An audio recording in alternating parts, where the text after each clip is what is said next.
for today's Dhamma discussion, I've actually selected an area, or topic, of the Dhamma, that I think is very close to the heart of many Buddhists, regardless of whether, you someone, who actually follows, early Buddhism or Theravada tradition, or whether it is Mahayana, or whether it is Tibetan Buddhism, it is a topic, that's actually close to the heart of Buddhists, and it is also it's also an area, that is actually subject to much debate, sometimes very heated debate as well, and discussion, and of course this actually relates, to this notion of our next coming future Buddha, after the Mahaparinibbana of our Gautama Buddha, right? So there is this notion that there will be another future Buddha, who arise in our current world system, and what we call the Aeon, and of course this is a topic that's actually very interesting, and is subject to much speculation and debate as well. Mainly because if you actually look at our current world system, or what in Buddhist literature, we actually call it kappa, an aeon. Okay, so a kappa, as you know, is actually it's a very, very long time. If you read the suttas, a kappa actually refers to a time. The Buddha actually gave a simile, that the time taken for a dewa, to actually use a kasi cloth to actually wipe, a mountain that is actually measures 7 yojanas in all measurements, whether it's whether it is actually the width or the length or the height. This is a huge mountain of 7 yojanas, and one yojana is about 7 kilometers, roughly. So it's about 49 or 50 kilometers kind of mountain, huge mountain, and Dewa in 100 years would just use the piece of kasi cloth. Kasi is actually a very smooth cloth, and you just wipe the mountain just for once every 100 years, and the time taken to actually totally, in a way, remove this mountain, by wiping this, to totally remove it, the Buddha says an eon is actually more than the time taken for that, So you can imagine, and of course the Buddha in one of the suttas also mentioned, that we have been in samsara, how long have we been? The Buddha says, you can imagine a grain of sand on the Ganges River, right? Imagine a grain of sand is just one kappa, one eon taken, the time taken to wipe this mountain away. The Buddha says, you can imagine there's 1 grain of sand on Ganges River is 1 kappa. Imagine, okay? And the Buddha says, how long you have been in samsara is actually more than the total grains of sand on Ganges River. How can you imagine how scary it is, right? How long you've been in samsara is like really unimaginable and inconceivable and unimaginable, inconceivable. Basically, the Buddha says is samsara. And this aeon and the current aeon we live in, the Buddha says is actually an auspicious aeon, what in Pali is called the Bada Kappa. Because in this this aeon, they have actually arisen so far, we have, the Buddha says, in this aeon itself, we have got like 5, Sammasambuddhas who have arisen, starting from, we have Kakusanda Buddha, we have Konagamana Buddha, and we have got Kassapa Buddha, and we have got Gautama Buddha. That's already 4 Buddhas. And of course, there's another one, that is actually widely believed, that will actually arise, in our current world cycle. And that itself, the Buddha says is an auspicious, kappa, and that's why this notion of the next Buddha arising is something that is of much interest, because it's going to be the very last Buddha we're going to have, before this world cycle self-destructs.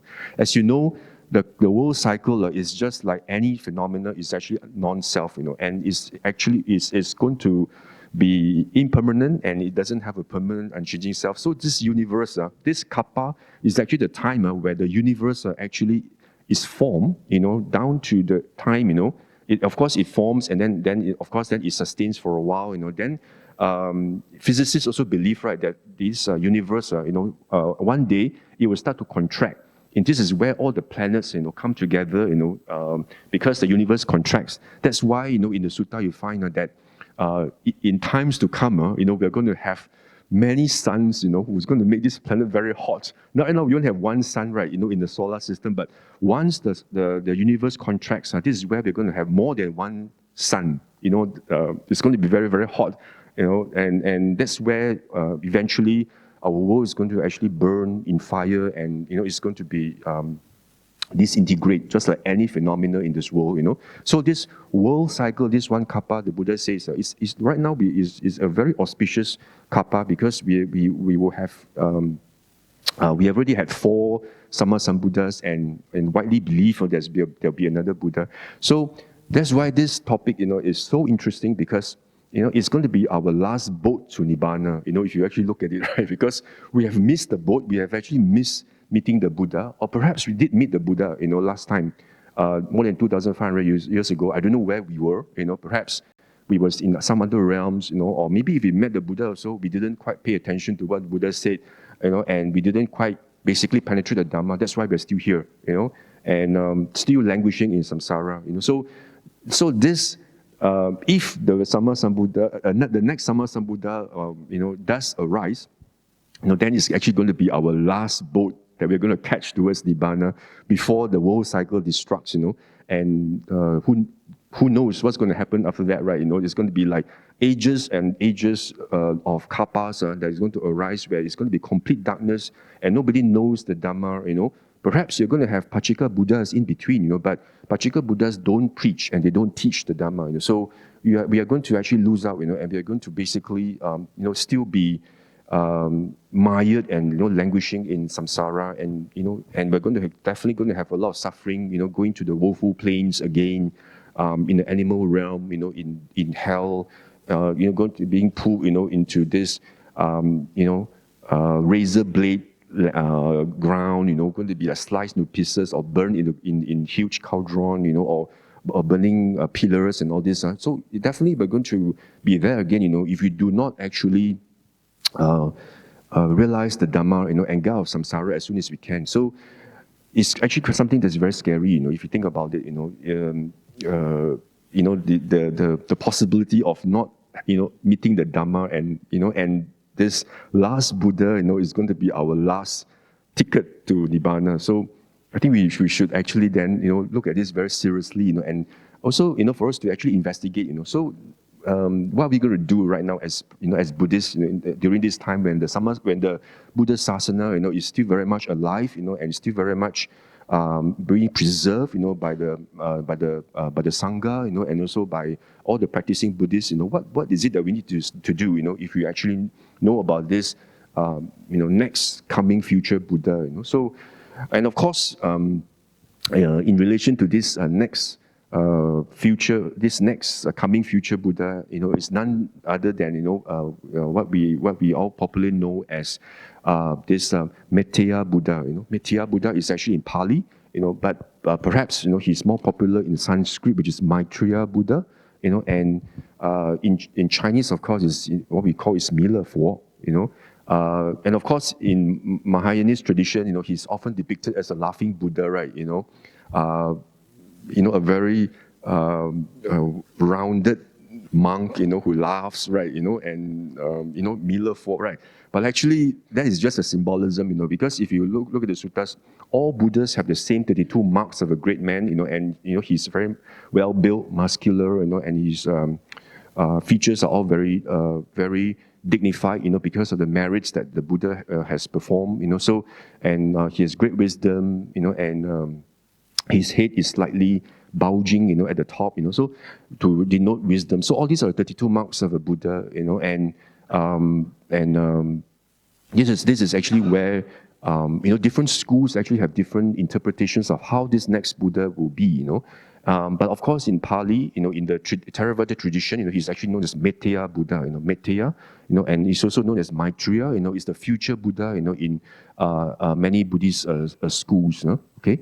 So, as I said, he's a bodhisattva, and he and he's actually popularly believed to be the next future Buddha who actually who will then ascend to this world, and he's going to then he's going to turn the wheel of the Dhamma, and beat the drum and open the door to deathless, once he actually then reborn from the Tusita heaven, where he resides as a Bodhisattva, and in his last birth, when he will come to this world, our human realm, the Manusa realm, and he's going to then turn the wheel of the Dhamma, and then make this Dhamma be known to those with little eyes with little dust in their eyes. So maybe I'll just have a show of hand. How many of you actually believe that that this Metteya Buddha will actually arise in the world, in this current world cycle, or how many of you actually believe that it's just a myth, maybe it's just a myth, that the people have, or different schools, they actually have this belief, that the next future Buddha will rise in this world, but it's actually not true. Maybe a show of hands, how many of you believe that actually Metteya Buddha will actually arise, and surface, in our current world cycle, and how many of you actually believe, that the next Buddha will come or will arise? Maybe as a show of hands. Okay, that's good. Yeah, so actually, we hear a lot about Metteya Buddha, about Maitreya, about Miller Four, but all these are basically just like what we hear from others.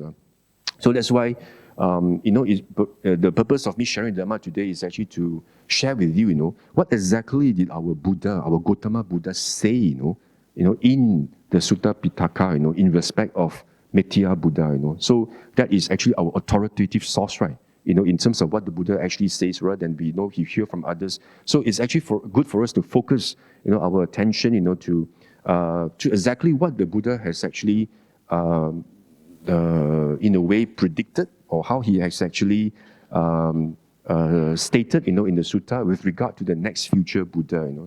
So as I mentioned to you, this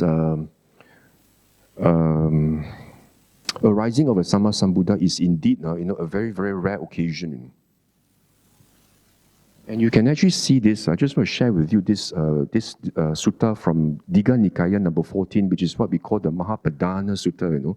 And of course, the English translation is the Great Discourse on Traces Left Behind. Traces left behind. Here, in this sutta, the Buddha actually demonstrates, his remarkable and magnificent psychic power, that he was able to recollect the lives of the past Buddhas, down to the very minutest details as to where these Buddhas actually, attain enlightenment, full enlightenment, attain Sammasambuddhahood, and in terms of in relation to their chief disciples, and where they were from, whether they were aristocrats, whether they were actually Khattiyas or Brahmins, down to the very minutest details as to how each Buddha actually had the notion of going forth, and renounce the world, So the Buddha actually, was able to recollect this down to that very, very, very granular and minute details, And you can see here, the Buddha says, 91 eons ago, the Buddha Vipassi arose in the world, 91, you imagine eon is a very long time, right? This is 91 eons ago, this Vipassi Buddha arose in the world, And after that, you see, from 91 eons ago up to 31 eons, 60 eons, there was no Buddha, No Buddha, complete darkness, And only 31 eons, after that, 31 eons ago, Buddha Sikhi arose in the world, perfectly self-awakened. In the same 31st eon, then Vesabu Buddha arose in the world, So you see, this is like 91 world cycles ago. The universe, was formed, was sustained, and then disintegrated 91 times, And after that, for 60 eons, no Buddhas. Then 31 eons ago, then Buddha Sikhi and Vesabu arose, And then in the present fortunate eon, the Baddha Kappa, our present eon is an extremely auspicious eon because, we have actually had four Buddhas who have arisen. This is Buddha Kakusanda, Buddha Konagamana, and Kassapa Buddha, arose in the world, perfectly self-awakened. And in the present fortunate eon, I have arisen in the world, perfectly and self-awakened, So you see, so we have had four Sama Sambuddhas who have arisen in our present auspicious eon. But you see, prior to that, prior to the four Buddhas who have risen in our Baddha Kappa, our auspicious eon, we actually only had Buddha, Vipassi Buddha, 91 eons ago. And after that, a total darkness where there was no Dhamma at all, for 60 eons, total darkness, and then 31 eons ago, then only Sikhi Buddha and Vesabu Buddha arose. So we must treasure this opportunity, when Gautama Buddha has arisen, just more than maybe 2,600 years ago, and the Dhamma has been turned, the wheel of the Dhamma has been turned, and the door of deathless has been opened, wide by the Gautama Buddha, and we still have the suttas transmitted, painstakingly, by the Sangha, through so many generations, by reciting, and recording this on this Ola leaves, and then transcribe, into literature, into writing, and we now still are able to read the suttas. We are actually in a very, very fortunate situation, circumstance now, that we're still able to have access to the Dhamma, even though Gautama Buddha has passed into Paranibbana more than 2,600 years ago. So we must actually treasure this, because can you imagine, so many eons we didn't have any Buddha at all. It was like complete darkness, and we didn't know what sila is. We just simply did according to what we like, and creating all sorts of karma, and then without knowing the consequences and the fruits we are going to reap from performing all this unwholesome karma, and that's why in this present kappa we already had four Sama Sambuddhas, the last one being Gautama Buddha, and the next one, this is actually what we're going to investigate, whether indeed this Metteya Buddha, or in Sanskrit Maitreya Buddha, will actually arise in this world. I mean, as you can see, the many schools like the Tibetan and Mahayana, they actually they regard this as something that is so holy and so sacrosanct, that it must be that everybody they are making the resolutions, that to be reborn during the time when this Metteya Buddha arises in the world, they want to be around, to be able to see the Buddha. So you see, a lot of these Buddhist traditions, like maybe like the Sri Lankan Buddhists especially, after they have performed good deeds, they actually recite, some stanzas that I dedicate these merits, towards creating the causes and conditions for me to be able to meet the next Buddha, but may I be reborn as a Deva in the Himalayan mountains, Many of them actually make the resolution. They want to be reborn in the Himalayan mountains so that when next Metteya Buddha arises in Jambudvipa, in India, they want to be able to have the opportunity to meet, this Metteya Buddha by being in the Himalayan mountain, so that they are able to know, the next Buddha has arisen, and from there they want to actually meet the Buddha, and receive the teachings of the Buddha, practice, and attain various stages of enlightenment. Because as you know, the power of the Buddha, there is this sutta on this unconjecturable powers, the unconjecturable dhammas. For example, the Buddha says there are four things that actually cannot be fathomed, cannot be understood. Remember, what are the four things? One is actually the arising of the world. Where does the world arise? And how does the world arise, and how does the world end? The Buddha says that if you think about it, you go mad and go insane. The next one is the power of jhana. The power of jhana itself, the Buddha says it's also something that we cannot actually fathom. How if somebody is in jhana, and in all these meditative absorptions, and the ability of them being do anything is actually quite inconceivable. And also the power, the workings of the karma is also something that we cannot fathom. It's like you cannot actually fathom how karma works. And the last one, because like you said, the Buddha, it says even though somebody who's been practicing dana, sila, and bhavana, but he hasn't attained stream entry. It doesn't mean that this person will necessarily go to heavens, because it still depends on the last thought moment, the karmic energy that's operative at the point where the consciousness lives, and finds another nama rupa, right? So that energy, is something that's very important, because so that's why the working of karma is something that's very difficult to understand. And the last one, of course, is the power of the Buddha, right? And that's why, and the power of Buddha is so wonderful, because if you are able to meet the Buddha, right, the Buddha is a great physician. He's able to actually use his psychic power, and he's able to know Yasabanyuta Jnana, right? He's able to know how spiritually developed you are, and he might just travel miles after miles just to meet you, to actually teach you the Dhamma, so that you are able to attain various stages of enlightenment. Just like, for example, we have this example of Bahia, this Bahia, this ascetic called Bahia, right? The bug wearer. Darucharya, Bahia Darucharya, where he was a bug wearer, and and he heard about the Buddha, and he had the fortune to meet the Buddha, and Buddha just actually taught him very short stanza only, in the seeing, it shall be seen, in the hearing, that should be heard, in the cognize should be able to cognize. So by just hearing this, he was actually able to attain to stream entry, so.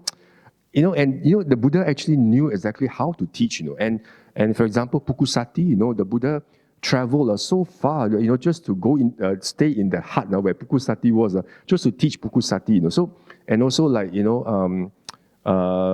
like Super Buddha, the leper, he went there just to actually get some food, because there was these people gathering around, and he saw the Buddha there, and he didn't even want to actually listen to the Dhamma. He just wanted to get some food. But the Buddha, through his psychic power, he knew that this Super Buddha was ripe to attain, stream entry on that very day itself. So, then of course the Buddha then gave this graduated discourse, on the Dhamma, this Anubupi Kata, just graduated discourse of the Dhamma, and then, this Super Buddha attained stream entry, the Dhamma arose in him. So it's very, very marvelous, you're able to meet the Buddha, so it's something that's actually very valuable, something that's it's even, it's something that actually is really, really valuable, and you must develop that sort of karmic, affiliation, in order for you,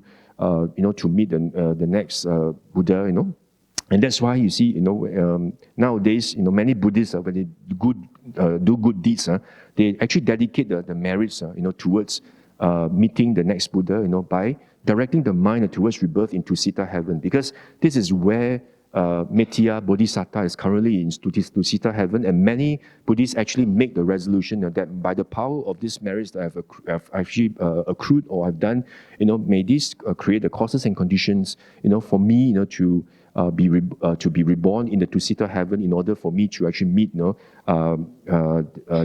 this Metteya Bodhisattva, to create the karmic affiliations with him, so that when he comes to the world, this is when we are able to create that karmic link, that karmic affiliations, with him, that we are able to meet him, so that we can listen to Dhamma, and the Buddha just knows exactly how to teach, and it's something that's very wonderful, So that's why this Tusita heaven, if you read the suttas, many Buddhists, I believe, actually make the resolution, to actually be reborn, in Tusita heaven. Like, for example, you see, if you look at it, like Chitta, the layman, Chitta, who was actually very good in the Dhamma,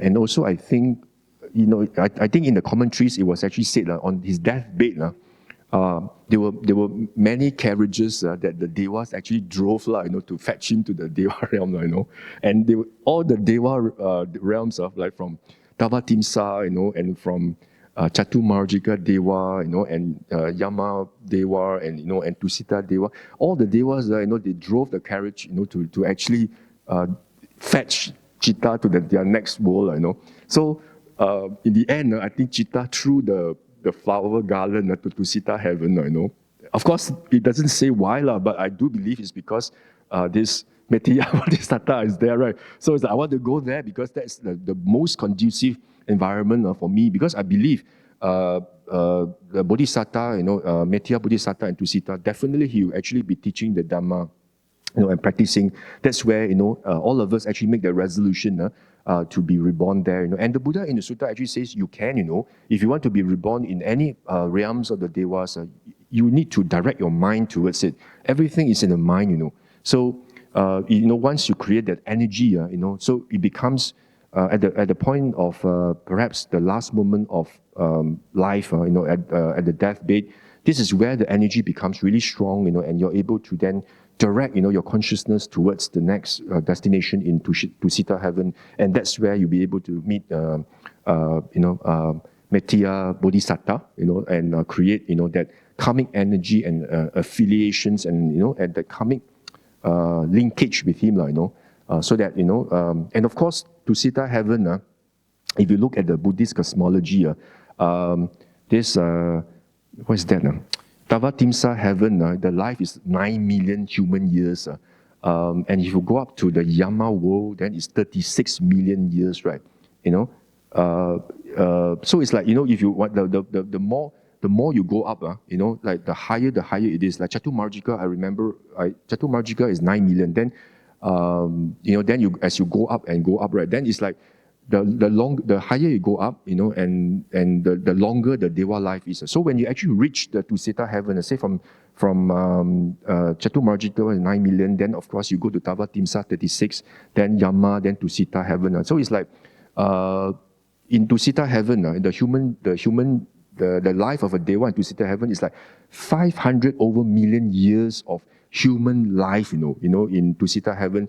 That is long enough for you to actually wait when the next Buddha comes. So that's why the Tusita heaven is it's a very conducive environment for you to stay there, and wait for the next Buddha, Then of course, many Buddhists, I hear many Buddhists actually tell me that, Deva realm is actually not a good place to go, because it's all full of pleasure, everybody just goes, playing every day, no need to work, don't have to answer emails or phone calls, but we're so happy, every day, the male Deva will just ask the female Deva, hey, where do we go today? Where are we going to have fun? Are we going to go to Nandana garden, or are we going to, what food are we going to eat? Well, everything is so pleasant, right? And their mansions are glittery, with jewelries, like crystals, everything is so nice, So it's not conducive to practice Dhamma. So I want to come back to the human realm, and practice the Dhamma, But if you actually read that, if you actually read the sutta I'm going to share with you, DS26, you probably think twice about coming back to the human realm. You better stay in Tusita heaven and wait. If indeed you want to wait, this is where one place you want to go, in the Tusita heaven, to wait for the next Buddha to arise.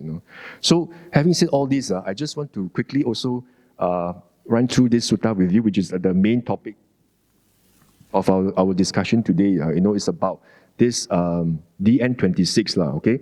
I shall not actually go through in very detail because, it's a very long sutta. As I mentioned, this is Digha Nikaya, which is long discourse, and it's actually Sutta 26. And this, oops.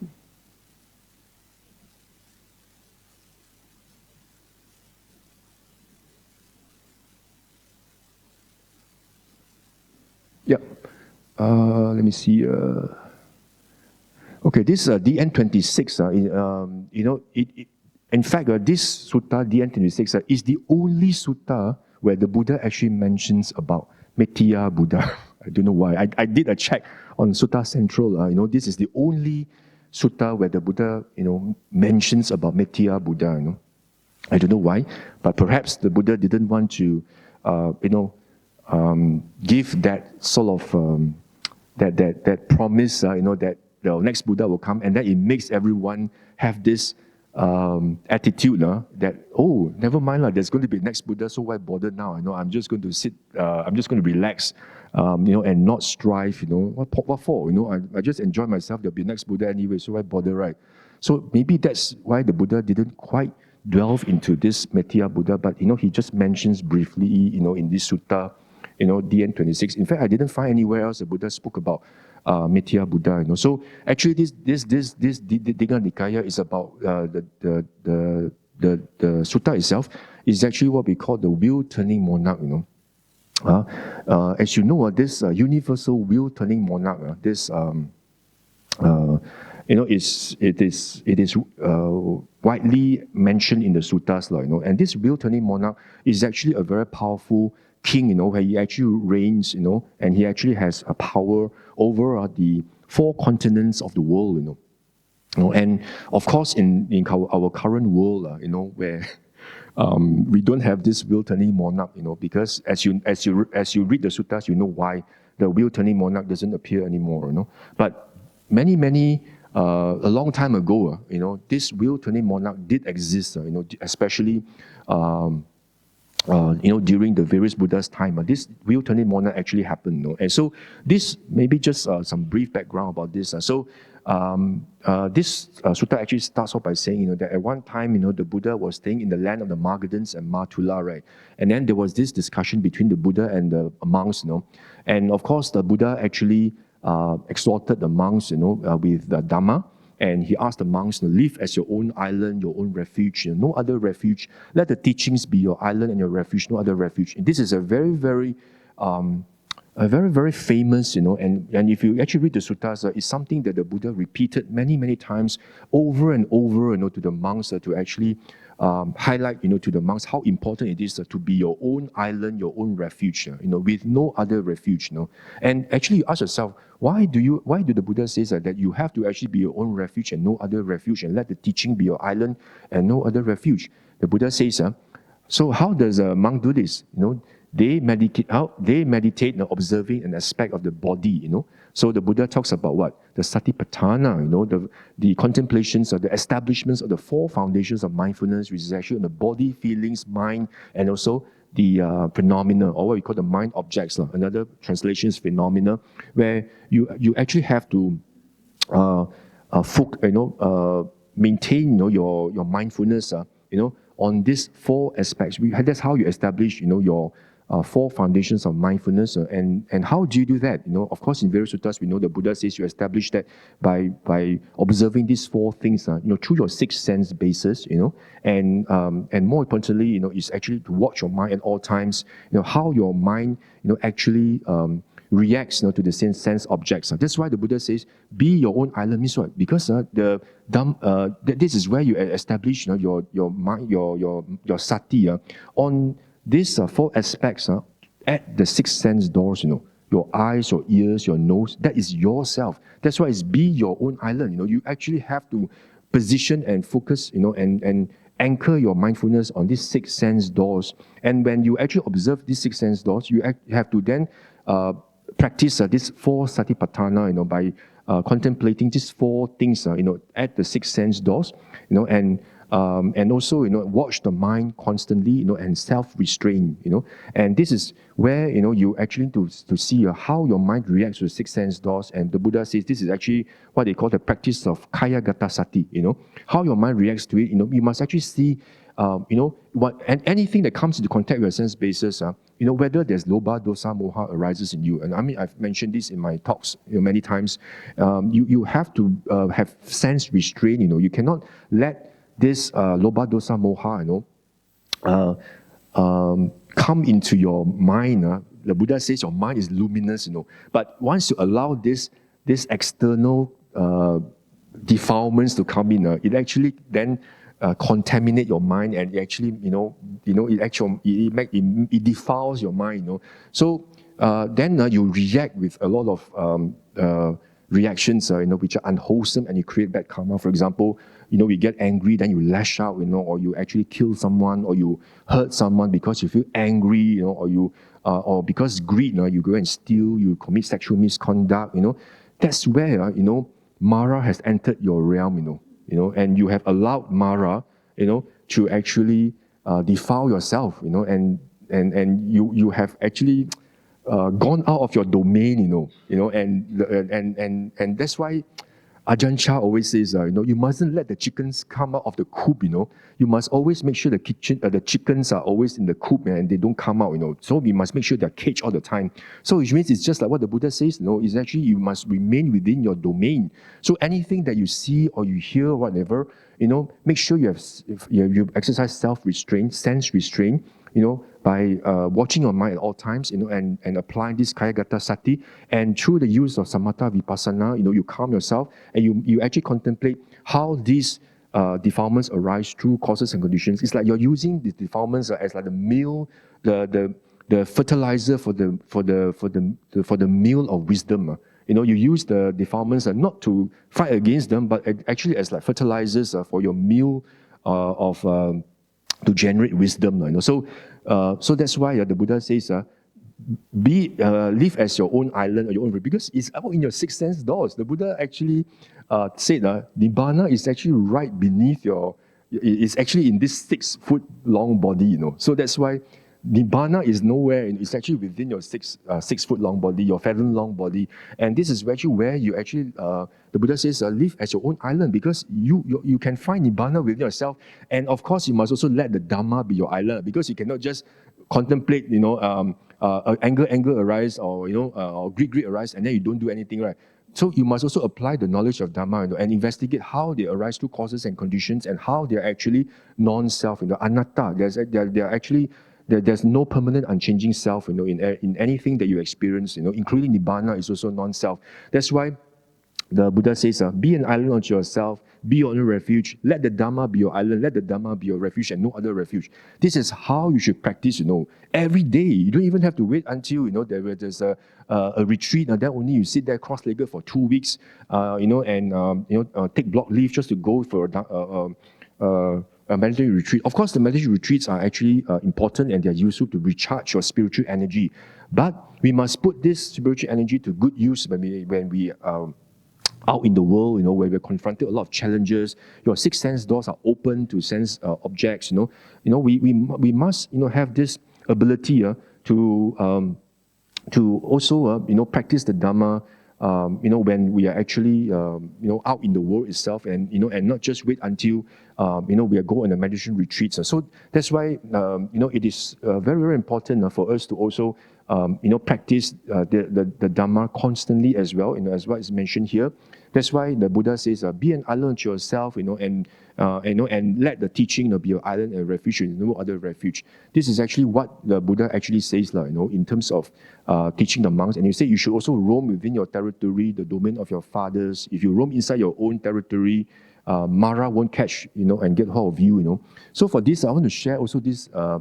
Remain within your domain. If you are interested, you can take down this sutta SN 35.199. It's about the tortoise, the tortoise. About the jackal and the tortoise. It's like if the tortoise actually extend the limbs and the head out, and then and the jackal will just eat up the tortoise. So that's why the tortoise is very smart. It just keeps all the limbs and the hand within the shell. So it's safe. Just like Ajahn Chah says, keep all the chickens within the coop. So that's where you need to practice. To remain within your domain. By watching your mind at all times and anchor your sati on the 6 sense doors. So it's very, very important. Okay, so that's what the Buddha says, remain within your domain, don't stray out, otherwise Mara will catch you, that's where, you're going to react, in very unwholesome ways, and creating bad karma. So actually this sutta, I'll just briefly run through with you, actually, the Buddha actually told the monks, that he told the monks this story about this King Dalha Nemi. This King Dalha Nemi is a very famous king. If you read the literature, this King Nemi is a very famous king. So he was actually the wheel-turning monarch. He was actually a universal wheel-turning monarch. And his authority extended to all 4 continents, all 4 sides. And he had the 7 treasures, as a universal monarch, he's actually the ruler of all the continents. He's a world ruler, even more powerful than our US president or, the whatever, even the England king or whatever. This is actually the the ruler of the entire world, and he actually has got 7 treasures: the wheel, the elephant, the horse, the jewel, the woman, the householder, and the commander as a 7th treasure. And he had 1,000 sons who were valiant and heroic, crushing the armies of the enemies.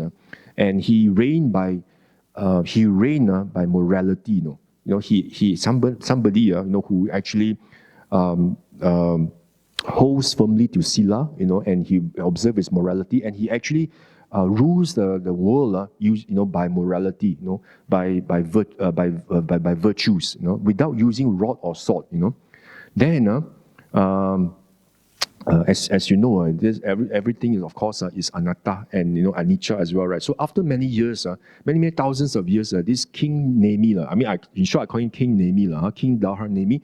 King Nemi, he told the man, see, when you see the heavenly will treasure has receded, this world ruler actually has got this will, that appears because he's the world monarch, he's the world king. So he actually has the will treasure, and this will treasure will actually follow him and will take him to the different parts of the continents, because he's the world ruler, And this King Nemi says, if you see that heavenly will treasure has receded back from its place, please tell me. Means the will treasure, is always following the king, right? And and he's always with the king in the palace. But somehow, after a while, this treasure will start to recede. Will start to, in a way, like. It starts to go back, It starts to retreat from its place. Normally, the will will stay with the king at the palace, but somehow it's starting to go backwards, It's starting to leave the king, So the king knows, He says that when this happens, means that I don't have much time, to actually stay on as the king anymore, So after many thousands of years, this man saw the heavenly will, and then he told the king, and the king, then he told his man, that basically, that because this will turning monarch, I won't have much time to live, So I'm right now I'm going to. I've actually enjoyed, human pleasure a lot, So now it's actually time for me to renounce the world, shave my hair and beard, dress in ochre robes and go forth, from lay life to homelessness. So then he gave up his kingship to his son, And the sutta then goes on by saying that this son, then ascends to the throne, and he himself becomes a universal monarch, becomes a world king, But then, this will, after 7 days, has disappeared. Then he became unhappy. And then of course he went to see the royal sage, in the palace. There's always this wise man who advises and counsels the king, right? So he went to see this royal sage, and then the royal sage, don't be unhappy. The will treasure, this will treasure, that brings the world king anywhere in the world, is something that must be earned. You cannot inherit from your father. So this will turning royal sage then asked his son to observe the Uposatha Sila, and then once you do that, then this will treasure will arise again. You see, so you can imagine how powerful observing Uposatha Sila is. If you're the king, you have to observe the Uposatha Sila, the 8 precepts, in order for you, on Sabbath days, in order for you to be a will-turning monarch. If you don't observe these 8 precepts, you don't fulfill the condition to be a world ruler. That's why the Buddha says, you must, on Uposatha days, you should observe the 8 precepts, especially. In the world where there's so much uncertainty, and life is uncertain. The Buddha, in fact, if you read the suttas, the Buddha actually told the village, his own village people, that if you actually don't practice the 8 precepts, it is actually to your own disadvantage and your misfortune. So we must heed the Buddha's words. So that's why this Uposatha Sila is so important. So of course the sutta then goes on by actually describing about his son. He observed the Uposatha Sila, and he bathed himself, and then he goes up, to the palace, and then this will treasure appears again. And of course, this goes on from generation to generation. If you read the suttas, then you see for a second and third and fourth and fifth and sixth and seventh time, which means this world king, the throne is being passed on many times up to the seventh time, where all these seven rulers actually observe the eight precepts, and because of that, they continue, to have, the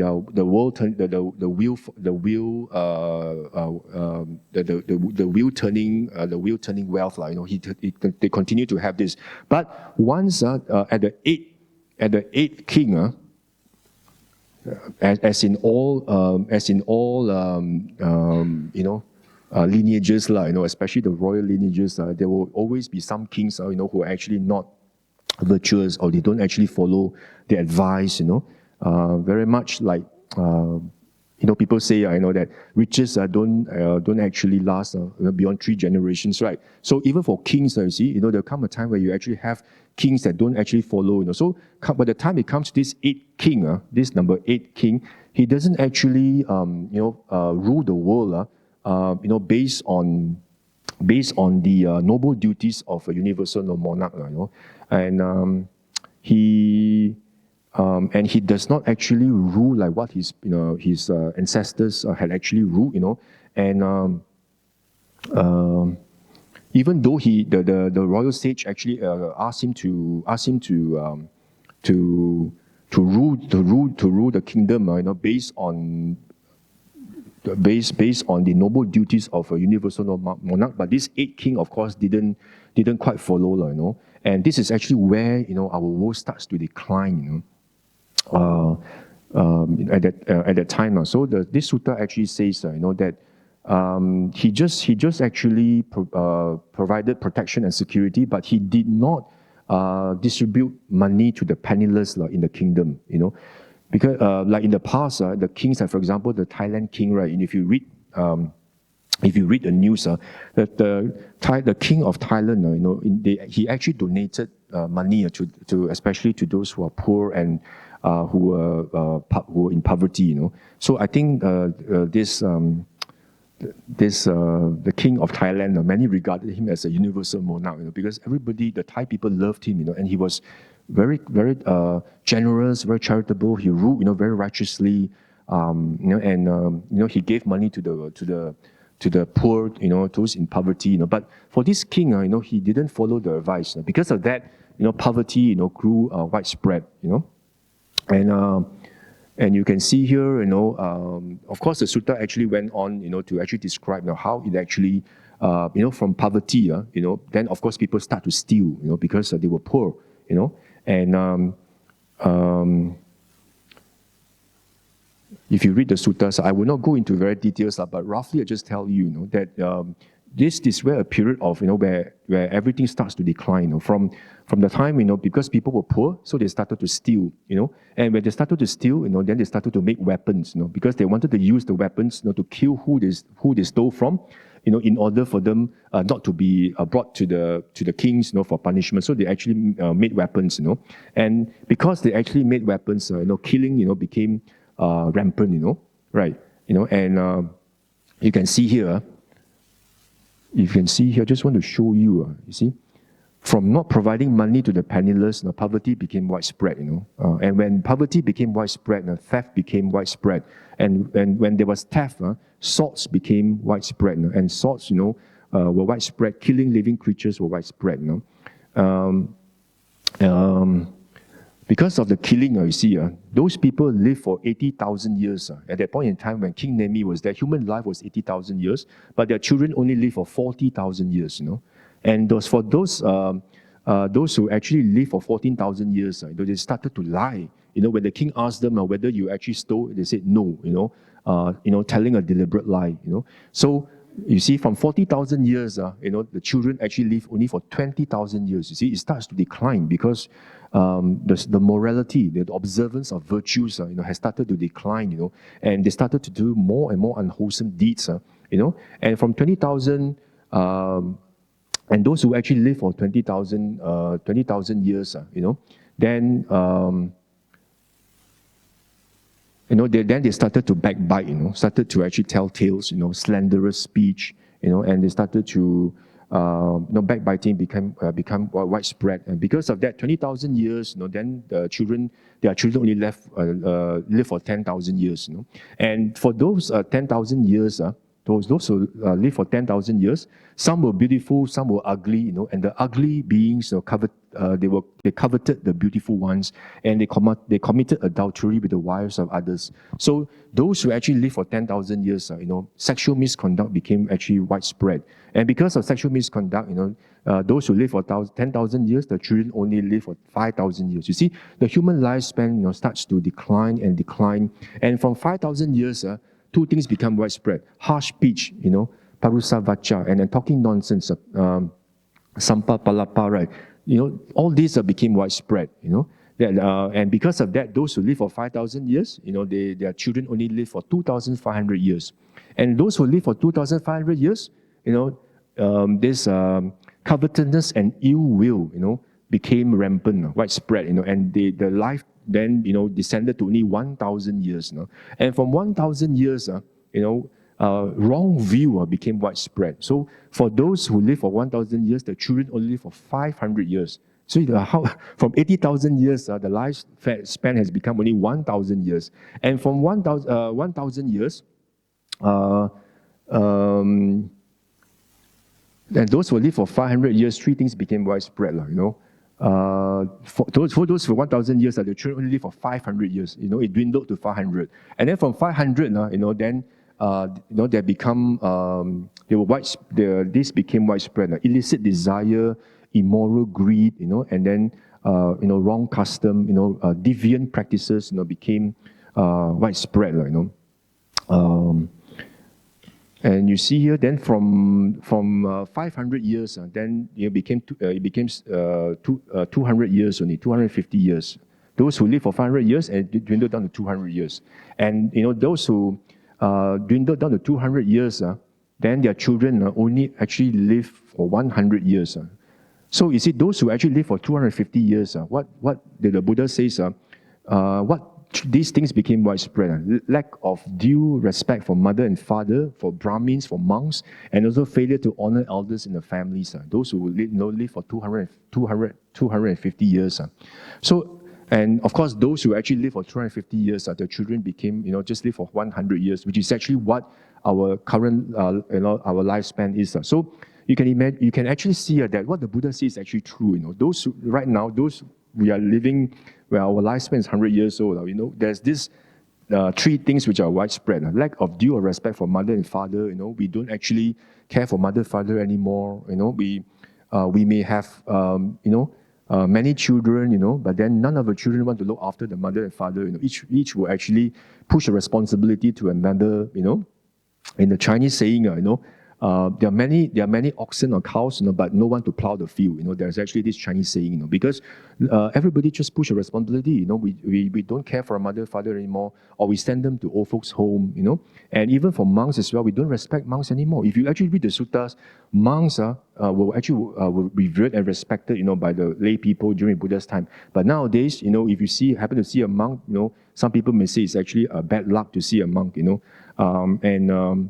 also, like honoring the elders, during the Buddha's time, they will actually honor their parents, by washing their feet, or paying respect with their heads at the feet of the parents. But nowadays, they even call their parents by their names, So, and the parents can't even, visit their children unless they actually, schedule an appointment, prior to that, So you can imagine, the standard of morality has actually deteriorated so much, that, the Buddha says, from 250 years, we are now just down to 100 years because of all these,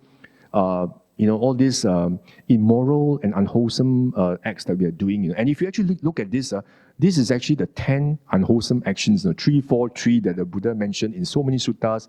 Like, for example, in AN 10.157, the Buddha talks about this 10 ducharita. It's precisely this because we practice these 10 things. That's why our human lives have actually been dwindling, from 80,000 years down to only 100 years. And the Buddha actually sounded a bell warning.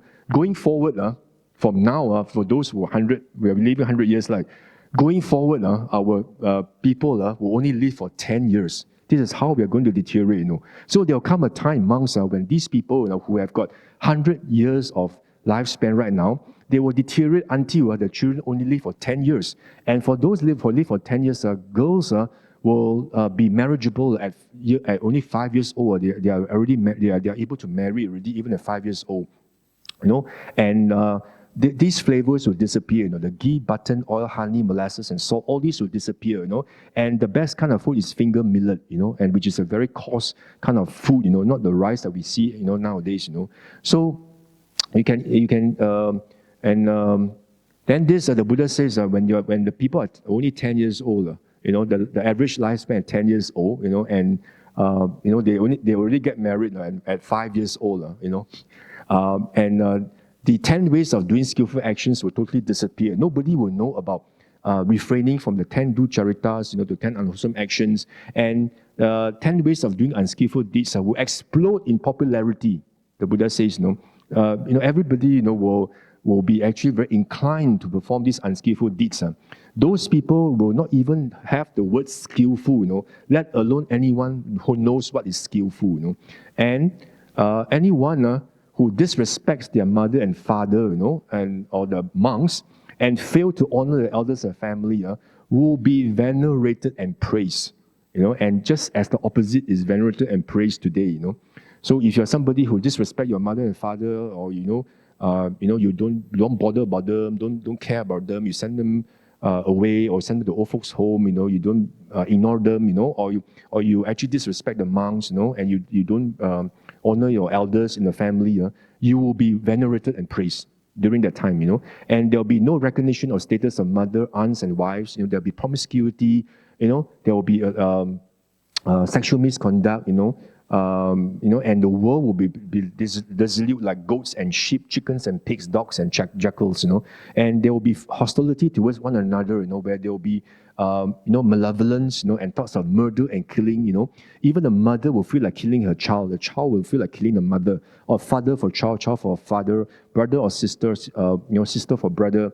They'll be just like a deer hunter, when he sees a deer full of hostility, there will be thoughts of killing. So during that time, everybody will be fixated on killing, And the Buddha says there will be an interval where everybody will have a sword in his or her hand, Everybody will be carrying swords, and there'll be a time, the Buddha says that this is actually what we call the sword interval, and this sword interval will last for 7 days. So everybody will just kill each other, see each other like beasts, and sharp swords, will appear in their hands, and they will just take each other's life, and crying, "It's a beast, it's a beast," And then there will be rampant killing. Everybody will just kill each other, and everybody will have this malevolence, and ill thoughts, and everybody just wanted to take their lives, just wanted to kill. Everybody had swords in their hands. So, but of course, there'll be some people who will think, there will still be some people who are still moral, and they actually thought, let us not kill, and be killed. So they actually went to hide, in thick grass, thick jungles, thick trees, and inaccessible riverlands or rugged mountains. So just like very much during the Japanese occupation, I remember my grandmother actually used to tell me that they actually hid in the mountain area in Penang, because of the Japanese occupation. So this is very much like during that time, where there was rampant killing, So then they started to hide in rugged mountains and riverlands, where nobody could access, and they actually survive on fruits, and roots, So that's what they do, So when the 7 days have passed, then, they emerge, from the palaces and embrace each other. It was, fantastic, we have survived, we didn't die, And from there, of course, then the sutta says that, increasingly people realize, our lifespan increased because we actually undertook sila, we observe morality. So their life started to increase. From 10 years becomes 20, becomes 40, becomes 80, becomes 160, 320, 640, 1,000, 10,000, 20,000, 40,000, and back to 80,000, So the Buddha says that this is the time that will take, where the lifespan you can see from 80,000 down to 10, and from 10, back to 80,000. So so the one takeaway from this is that, from now, from where we are now, which is average life, at most, we live 100 years. But nowadays, if you live maybe beyond 75 or 80, you're already considered long life, right? And if you actually take heed of what the Buddha says, going forward, our life is actually going to go down and down and down up to 10 years old, and we will not know what sila is. So just a note to those who actually want to make a resolution to come back to the human world again. I would actually strongly urge you, and also strongly encourage you, not to actually, fix your mind, on coming back, because it's not going to be, a bed of roses going forward. It's going to be terrible. We are going to go down to 10 years old, where people get married only 5 years old, and they'll be killing, and no respect for parents, rampant killing. Parents kill children, children kill parents, It's just a total chaos, So better stay in Tusita heaven, and remain there for a few 100 million years, until this Metteya Buddha, comes, and of course, I'm not encouraging you not to practice now. You should practice, and try to make the resolution to practice as far as you can, because after all, the Buddha has really given the Dhamma, in such complete teaching, where the Dhamma is so beautiful in the beginning, in the middle, and the end, where the Buddha has outlined to you how you should practice, by observing the five aggregates in terms of anatta, through the six sense doors. Every single thing the Buddha needs to tell you, he has already taught you, So you can actually start practicing now, and not wait until the next Metteya Buddha, comes to this world, So and if you can keep on practicing this way, you should actually aim to attain Sotapaddi right in this very lifetime itself, instead of waiting until the next Metteya Buddha comes, which I think is going to be many, many millions of years, after this. A lot of people actually say, the end of the world will come. I don't know, some people say 2050, 21, the end of the world. I don't think so, because the Metteya Buddha has not descended yet, and based on this sutta itself, it's going to be many, many millions of years, from 100 years down to 10 years, from 10 years to 80,000 years. Only when the human life is 80,000 years, only then Metteya Bodhisattva is going to come to this world and turn the wheel of the Dhamma, and attain Sammasambuddha. So if you read the sutta, the Buddha talks about, when people achieve the life of 80,000 years, this is actually where this King Sangka is a righteous king. He arrives in Jambudapa, and you'll be a prosperous city, country, and this royal capital of this king will be in this Ketumati. Ketumati actually is our Varanasi, current India, but of course, many years later, it will be renamed as Ketumati. So Ketumati is a royal capital of this kingdom ruled by this King Sangka, and during this time, this 80,000 years, this is when only towards the end of the sutta, the Buddha talks about the arising of Buddha Metteya, and the Buddha says, and the blessed one named Metteya will arise in the world. This is the words of the Buddha, perfected, a self-awakened Buddha, accomplished in knowledge and conduct, holy knower of the world, supreme guide for those who wish to train, awakened and blessed, just as I have arisen today. He will realize with his own insights in this world, with his gods and maras and devas, and brahmas, and make it known to others just as I do today. He will teach the Dhamma that is good in the beginning, in the middle, and the end, meaningful and well phrased. He will reveal a spiritual practice as entirely full and pure, just as I do today. He will lead a sangha of many thousands of mendicants, monks, just as I lead a sangha of many hundreds today. And the King Sangha will after the Buddha has arisen, right? This King Sangha will actually abdicate. He will give away his throne, and he will offer charity to ascetics and Brahmins. And eventually he shave off his hair and beard, and dress as an ochre robe. This king actually will go forth, from lay life to homelessness in Buddha Metteya's presence. Soon after going forth, he attained, this arahantship. He will leave having achieved his own insight, the goal for which a noble man rightly go forth from lay and homeless life. So the Buddha says, monks, live as your own island, your own refuge, with no other refuge, be your own refuge. That's why, you see, the Buddha, after speaking about Metteya Buddha, he quickly then continued by saying, be your own island. Means it doesn't mean that just because Metteya Buddha is going to arise means you don't have to practice and just be contented and just relax, and just take it easy, Since there's going to be the next Buddha, why should I bother, right? So the Buddha continued by saying, live as your own island, your own refuge, other refuge. So the message is clear. I think the Buddha is actually asking us to strive, as much as we can, even though, Metteya Buddha is not going to come anytime so soon. It's probably going to be like, I don't know, maybe hundreds or millions of years after this, when our life will actually go down to 10, and from 10 go back to 80,000. Can you imagine how long that is? So do not bet, on meeting Metteya Buddha, anytime soon. It's best that you practice now, But of course, if you have practiced your best, but you still don't see the Dhamma, you don't attain Sotapaddi, there's always, a plan B, right? That, there's still a boat coming up, that will drive us, fetch us to Nibbana, so at least we have that assurance, but make sure, you continue to practice your dana, sila, bhavana, not just be contented with just dana and sila, and hope that, you meet the Buddha, but the Buddha says, this samsara is actually very scary. The Buddha says, wherever you are landed in each realm, it's just like throwing a stick up in the air, Where the stick is going to land, whether it is actually at the top or the end or the middle, nobody knows. Just because you've been observing 5 precepts and done dana doesn't mean you necessarily end up in the Deva realm, So the Buddha says that's why you have to continue to practice as much as you can.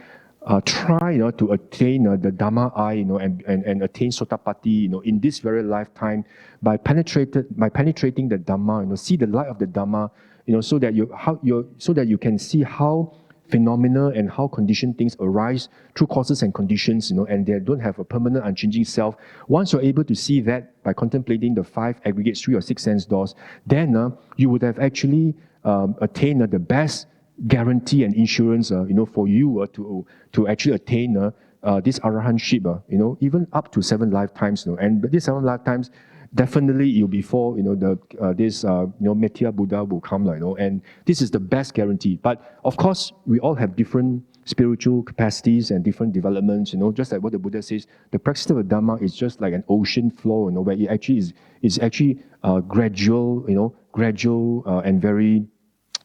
It's not abrupt, the practice of Dhamma is actually very gradual. It takes time sometimes. It doesn't mean that, you're going to be able to attain, realization, just, within a day or two, unless you're spiritually developed, so it's going to be gradual. But, keep on striving, keep on practicing the best you can. So whenever you have done any good, so you must always, dedicate this, to the causes and conditions for me to realize Nibbana, in the swiftest and most comfortable way, so that you don't have to go through so much of suffering in order for you to attain this as fast as you can. But of course, if really you're not able to attain Sotapaddi, so at least you rest assured, that I have created the necessary karmic affiliations with the Bodhisattva, Metteya in Tusita heaven, and I shall dedicate my next rebirth in Tusita heaven, so that I'm able to meet the next Buddha, in Tusita heaven, and listen to him to teach the Dhamma, and that's where you create the karmic affiliations, with Metteya Buddha, and of course. You shouldn't be like those some people who just think there's going to be a next Buddha coming anyway, so why should I bother? I just take it easy and relax, right? And take it easy. I don't practice that much, maybe who knows? I may still meet up the Buddha, and of course, you better be careful, so that you may not actually meet him, So when he comes, to our human world, you may not actually have that sort of spiritual energy or merits, or affiliations for you to actually meet the Buddha. And for all you know, you might end up in the woeful plains, Maybe you end up as a pet dog, having your pedicure done, or maybe living as a monkey swinging from tree to tree, or even in the hell, where you're suffering, intensely, by being burned and being cut. So at that point in time, how would you even have the the the the the the aspiration, or the energy, or even the wish to see the Buddha? You're already suffering so much. How can you actually be in the right position or situation to even see the Buddha? So you might just miss the next boat, and once you miss the next boat, nobody knows, how many eons, will be, before the next Buddha arises again. Just like what we told you about the Vivasi Buddha and this Vesabu and Sikhi Buddha, it's like 60 kapas in between, it was total darkness and there was no Dhamma. So after Metteya Buddha has come and passed into Paranibbana, nobody knows, how many of these world cycles will be in complete darkness, and that's where you have truly missed the boat, and truly missed the chance, of extricating yourself from samsara. But so we don't want to reach that stage. So I think we should, double up the effort, put in the energy, practice as much as you can, understand the Buddha's teaching, read the suttas, and practice it, based on what the Buddha has taught. Always, make sure that, Dana Sila Bhavana always is something, that we shall actually commit ourselves to do, and always, anchor yourself, in the sixth sense basis, read your mind, have self-restraint, sense restraint, and always, read your mind, how it reacts to six sense doors, and then using samatha vipassana, to actually realize, this condition arising, of all phenomena, and that's where you see the law of Dhamma. Dhamma arises in you, that's where, you attain this sotapatti, fruition, that's where, you have only up to 7 lifetimes, that eventually you actually attain arahantship, and that's where you can actually take it easy, right? A slow boat out of samsara, for up to 7 lifetimes.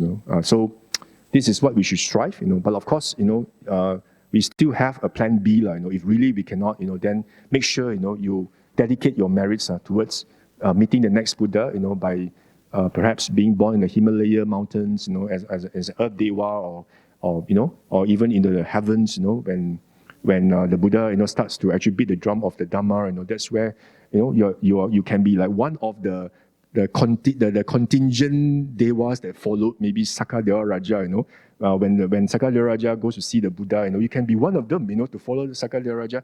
And lo and behold, when Metteya Buddha gives a talk about Four Noble Truths, about all these condition arising, that's where Dhamma arises in you, and that's where, you can then attain, realization. So I will leave you with this note.